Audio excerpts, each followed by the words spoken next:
Hi hello welcome to my channel Villupuram சமையல். இன்றைக்கி நம்ம சேனலில் எக் நூடுல்ஸ் தான் பார்க்க போகிறோம். அதுக்கு ஆனியன் கட் பண்ணி எடுத்துக்கலாம். அதுக்கப்புறமா கொஞ்சமாக கேரட்டை ஸ்லைசஸாக கட் பண்ணி எடுத்துக்கலாம். நெக்ஸ்ட் வந்து பீன்ஸ் கட் பண்ணி எடுத்துக்கலாம். அதுக்கப்புறம் கோஸ் இதையுமே வந்து பொடி பொடியாக கட் பண்ணி எடுத்துக்கலாம். இன்றைக்கி நூடுல்ஸ் வந்து ஹக்கா நூடுல்ஸ் தான் எடுத்திருக்கேன்.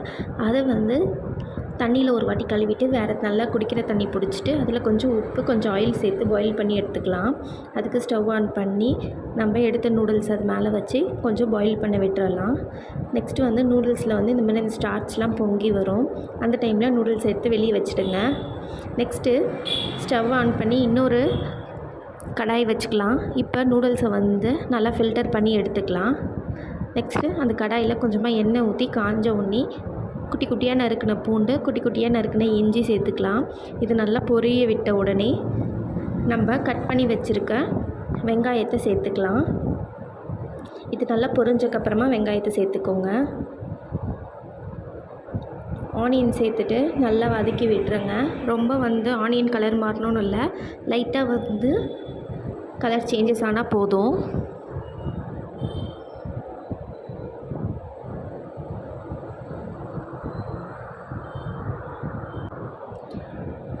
நெக்ஸ்ட்டு வந்து நம்ம கட் பண்ணி வச்சுருக்க வெஜிடபிள்ஸ்லாம் ஒன்று ஒன்றா சேர்த்துக்கலாம். இன்றைக்கி நான் கேரட், பீன்ஸ்,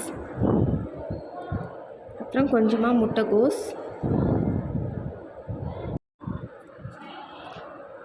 இதை எல்லாத்தையும் சேர்த்து அந்த ஆயிலே வந்து லைட்டாக வந்து பரட்டி விட்டுக்கலாம்.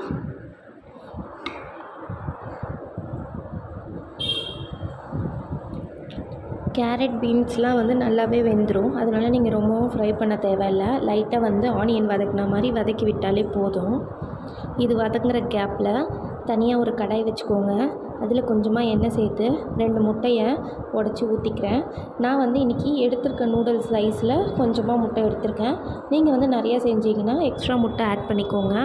முட்டையை வந்து நல்லா ஸ்க்ராபிள் பண்ணி தனியாக எடுத்து வச்சுக்கலாம். நெக்ஸ்ட்டு இது எல்லாமே கொஞ்சம் வதங்கிடுச்சுன்னு நமக்கு தெரியும் இல்லையா, அந்த டைமில் ஃபில்டர் பண்ணி வச்சுருக்க நூடுல்ஸை எடுத்து சேர்த்துக்கலாம். நூடுல்ஸை சேர்த்து நல்லா மிக்ஸ் பண்ணி விட்டுடலாம்.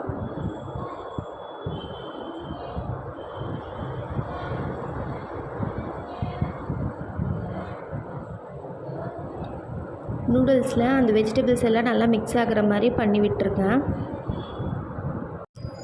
நெக்ஸ்ட்டு இன்றைக்கி நான் 10 rupees நூடுல்ஸ் மசாலா தான் ஆட் பண்ணியிருக்கேன். வேறு எந்த மசாலாவும் நான் சேர்க்கலை. அப்படி வந்து உங்கள்கிட்ட இந்த மசாலா இல்லைன்னா கொஞ்சமாக தனி மிளகாய்த்தூள், மஞ்சத்தூள், கரம் மசாலா சேர்த்துக்கோங்க. அதுவுமே டேஸ்ட்டு சூப்பராக இருக்கும். நெக்ஸ்ட்டு வந்து ஸ்க்ராம்பிள் பண்ண முட்டையை எடுத்து வச்சுக்கலாம். நல்லா போட்டு முட்டையை மிக்ஸ் பண்ணி விட்டுருங்க. மிக்ஸ் பண்ணி கொத்தமல்லி இலை தூவி இறக்கி தனியாக ஒரு பாத்திரத்தில் எடுத்து வச்சிடலாம். விழுப்புரம் சமையல் சேனல் வீடியோ பிடிச்சவங்க கண்டிப்பாக சேனலை